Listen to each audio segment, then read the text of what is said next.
So hello everyone, আমি আবার চলে এসেছি তোমাদের কাছে সেই আমার কাহিনীর আর একটা চ্যাপ্টার নিয়ে। ঠিক আছে, চ্যাপ্টারগুলো দিচ্ছি তো, তাই একটার পর একটা দিচ্ছি। দেখো, আজকে সারাদিন আমি ভিডিও কোনোভাবে দেইনি, তো কারোর কোনো প্রবলেম নেই, একদম সবাই একটু কুল কুল মতো, মানে কোনো প্রবলেমই নেই, একদম ওকে। সত্যি বলা যাবে না, ঠিক আছে, সত্যি বলা যাবে না, সত্যি কখনো বলবে না। চলো যাই হোক, এখন আমি আসি মুদ্রাতে। ঠিক আছে, মুদ্রা বলতে এখন আসি আমি আমার বাড়ির একটা কাহিনীর মধ্যে তিনজন থাকবে। ঠিক আছে, তো আমার প্রথম যখন আমার বাড়ির বড় বউ বিয়ে করে এলো, তখন আমার বাচ্চা 1 মাস বয়স, 30 দিন, নেট 30 দিন বয়স। ঠিক আছে, 30 দিন পরে 30 দিন, আমার বাচ্চার 30 দিন, সেদিন তার বিয়ে। ভালো কথা, চলো বিয়েতে গেল। বিয়ে হয়ে আসলো, আসার পরে প্রথম দিন রান্না করবে, রান্না করবে। আর সেখানেই হচ্ছে প্রথম ঝামেলা। আমার শাশুড়িমা আমাকে বললো যে সীমা, আমাকে নাম নিয়ে ডাকতো, সীমা তুই নতুন বউ তো, তেল টেল বেশি খরচ করে ফেলবে, অভাবের সংসার। তখন তো আর আমার ভাসুরের মতো অত মোহরির চাকরির টাকা পয়সা ছিল না। যাই হোক, কষ্টের, আমার শ্বশুর একা কাজ করতো, কষ্টের টাকা, কষ্টের সংসার, বড় ছেলের চাকরির জন্য অনেক টাকা যাচ্ছে, ডোনেশন, ইয়ে ও মানে অনেক কিছু, ইত্যাদি ইত্যাদি। তো সেখানে আমার শাশুড়ি বলছে, সীমা একটা কাজ কর, আজকে তো নতুন বউ রান্নাঘরে ঢুকবে, তো তুই একটা 100 গ্রামের তেলের বোতল আছে না, ওখানে তেলটা ঢেলে দে। আমাদের বাড়িতে কিন্তু তখন 500 গ্রাম বোতলে, 500 গ্রাম না, সেই কোল্ড ড্রিঙ্কের বোতলগুলো হয় না, 500, 850, 750 এরকম, ওটা দিয়েই তেল আসতো ভর্তি। আমার শাশুড়ি সেখান থেকে অল্প অল্প নিয়ে নিয়ে আবার সেখান থেকে অন্য একটা বোতলে বাঁচিয়ে বাঁচিয়ে রান্না করতো। তা আমি দেখছিলাম, সেরকম জানা ছিল আমার। তো পরে আমি কি করলাম, তেল ঢেলে দিলাম। তো প্রথম মুক্তি আমার বড় জার, যে ও তেলটা ঢেলে দেবে কেন, নতুন এসছিল সে, কেননা সে আমার সম্পর্কে, আমাকে সবাই কে কীরকম ব্যবহার করে, কি করে না করে, সব কিছু জেনে এসছিল সেখান থেকে, শ্বশুরবাড়ি থেকে। বিয়ের আগে এসে শ্বশুরবাড়ি যাচাই করে গেছিলো কোনটা কীরকম ঘর আর কোথায় কি কি আছে, সেটা পরে সে কিভাবে নিজের কন্ট্রোলে নিতে পারবে। যাই হোক, যেটাই হোক, ঠিক আছে। তো সেখানে আজকে আমি বলতে বাধ্যতামূলক, ওরা যে ব্যবহারগুলো আমার সঙ্গে করতে আছে, আমি আমার কিছু করার নেই, সত্যিগুলো বলতে বাধ্য। তো পরে যখন তেলটা নিয়ে এসে আমার ভাসুরকে ডাকলো, ডেকে বলছে যে তুমি এদিকে আসো, তুমি এদিকে আসো। তো বলছে, হ্যাঁ কী হলো? বলছে ও তেল ঢেলে দেবো আর কি, ও কেন আমাকে তেল ঢেলে দেবো? তো আমার মা আমাকে বলছে যে ও তেল ঢেলে দেয়নি, আমি দিতে বলেছি তাই দিয়েছে। তো তখন আমার ভাসুর মিস্টার মোহরি তখন এসে বলছে যে এই, তোমাকে কে এত বড় অধিকার দিয়েছে তুমি আমার স্ত্রীকে তেল ঢেলে দাও?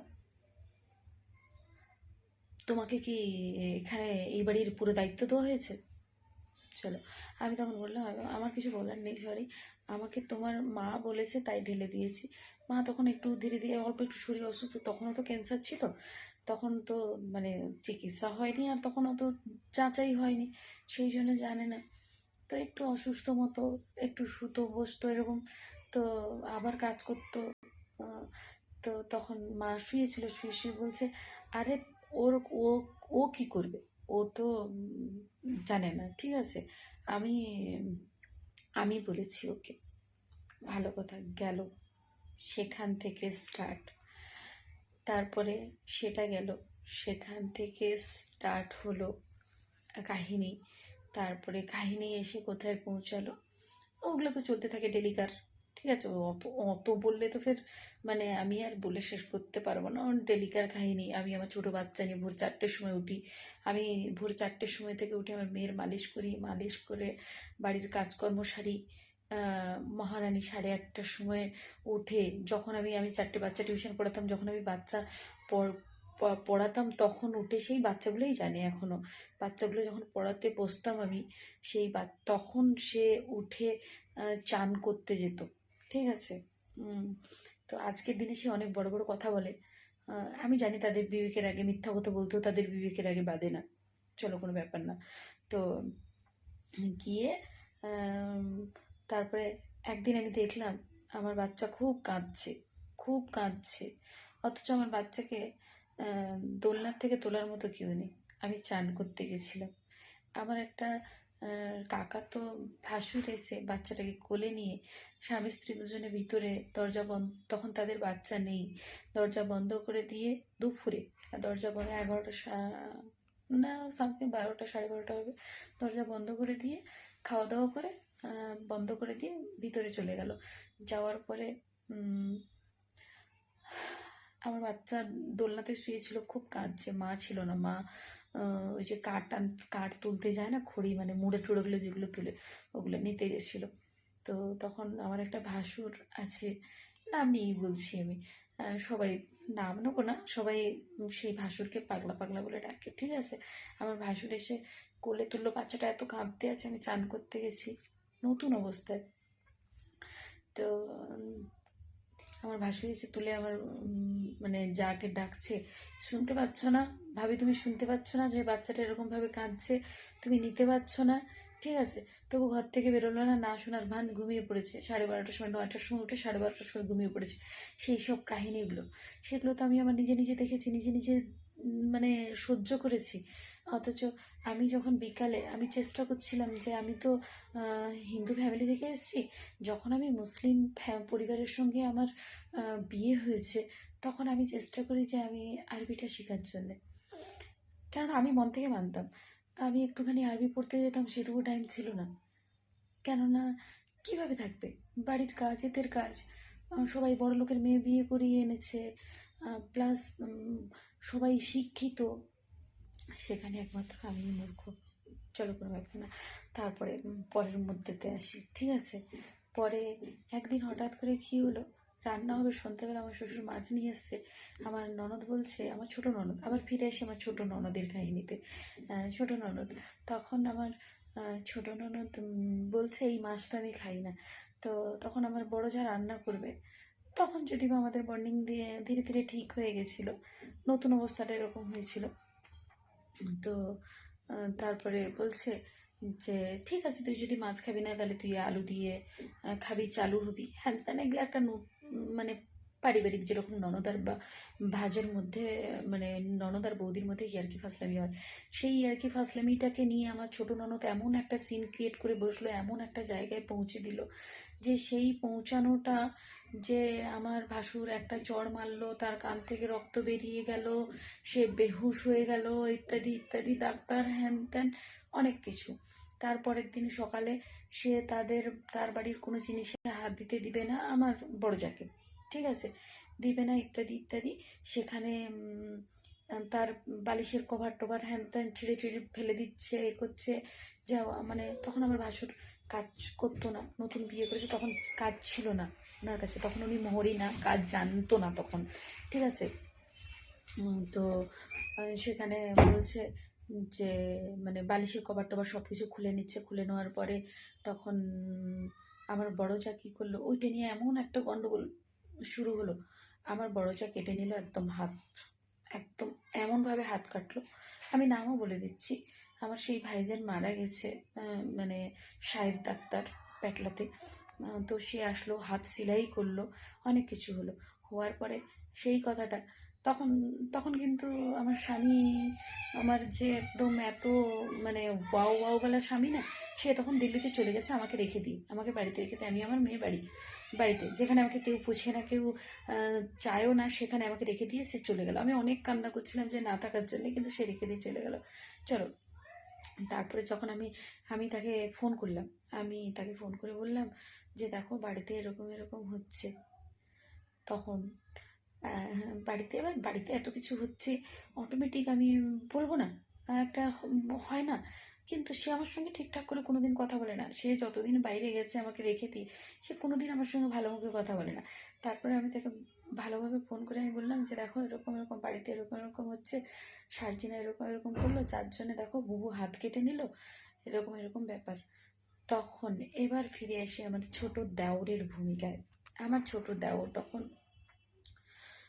বাইরে বসেছিল, ছুটে এসে একদম বেলন নিয়ে রুটি বেলনা, যে বেলনাটা আছে না, বেলনাটা নিয়ে একদম মার মার অবস্থা।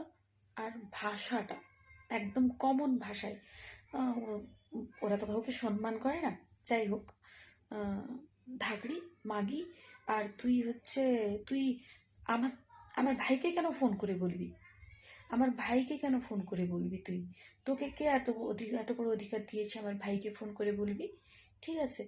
তো আমাকে কেউ মানে তাকে কেউ আটকে রাখতে পারছে না যে আমাকে মারতে যাচ্ছে।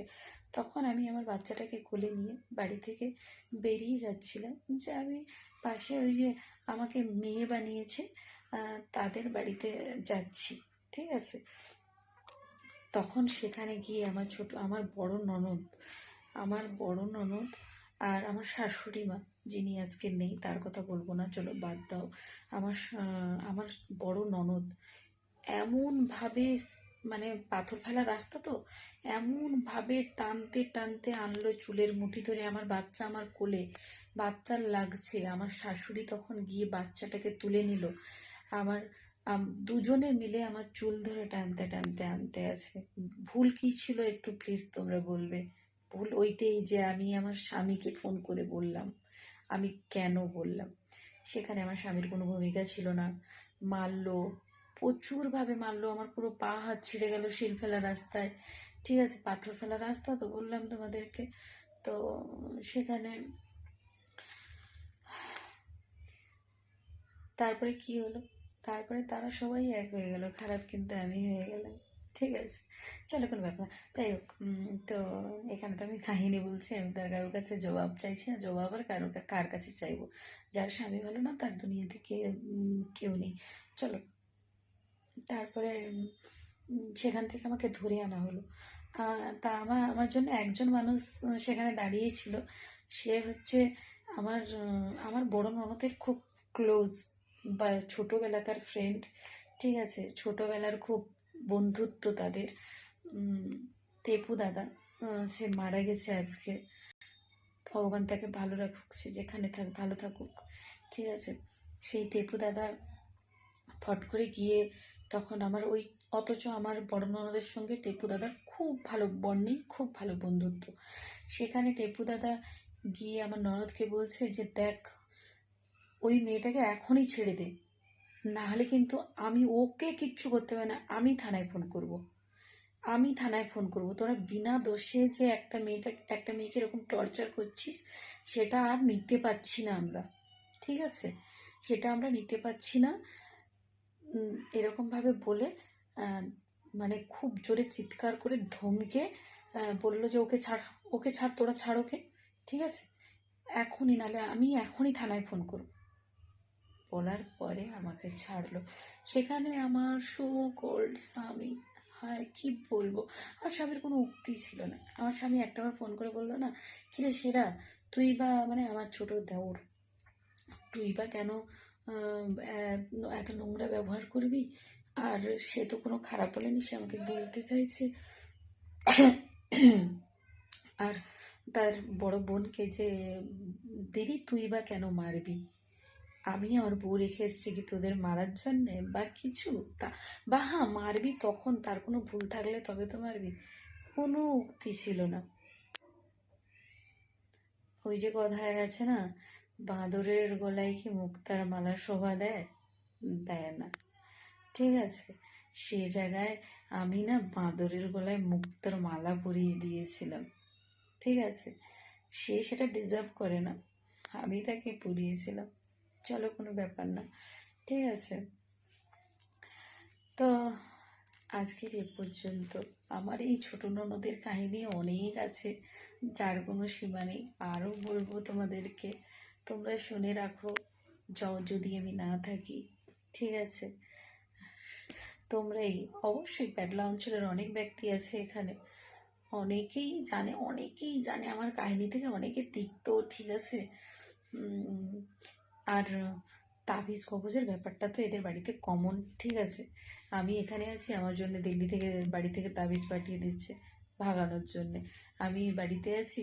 হ্যাঁ, আর একটা ছোট্ট করে কাহিনি বলে দিই। আরও একবার ও আমাকে মারছিল, আমার ছোট দেওর, মানে আমার কাকা শ্বশুরের ছেলে। কেন মারছিল?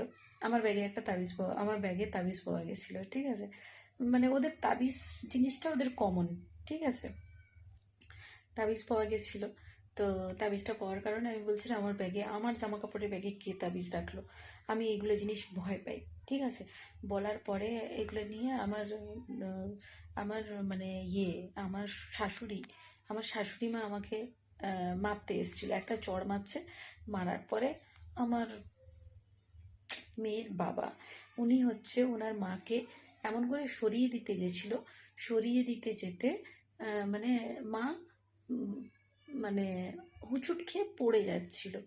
সে কারণে আমাকে আমার কাকা শ্বশুরের মেয়ে, আমার কাকা শ্বশুরের ছেলে, আমার ছোট দেওর, ছোট ননদ, মানে যতজন ছিল, আমার চুলের মুঠি এরকম এরকম করে চুল ছিঁড়ে নিয়েছিল।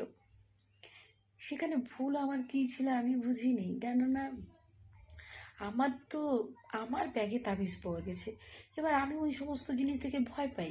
আর কেননা আমাদের ওইদিকে তাবিজ টাবিজ অত কেউ ব্যবহার করে না, আমিও কখনো ব্যবহার করি না, ঠিক আছে। যার কারণে এবার আমি তাবিজ দেখলে ভয় পাই, ঠিক আছে। সেটার জন্যে আমার ব্যাগে যদি হঠাৎ করে এতগুলো তাবিজ পাই আমি, তো সেটা আমি বলবো না, সেটা তো আমি অবশ্যই বলবো না, বলবো। অথচ পরে সেই কাজটা আমার হাজবেন্ড করছিল, যেটা পরে না, তার আগে, হ্যাঁ তার আগে সে নিজেই, না তারপরে, সরি তারপরে করছিল। থাক, সেটা এখন পরে বলবো, চলো, কোনো ব্যাপার না, আজকে এ পর্যন্ত, ঠিক আছে। আগে আরও অনেক আছে, শেষ করতে হবে তো, শেষ করবো আমি। শোনো আমার কাহিনীগুলো, সত্যি তোমাদের যারা যারা ভাবছো, কিংবা আগে যারা ভাববে যে আমি আমার নিজের কাস্ট ছেড়ে অন্য কাস্টে গিয়ে বিয়ে করি, তারা কিন্তু একটু সাবধান। ভালো থাকবে সবাই, বাই।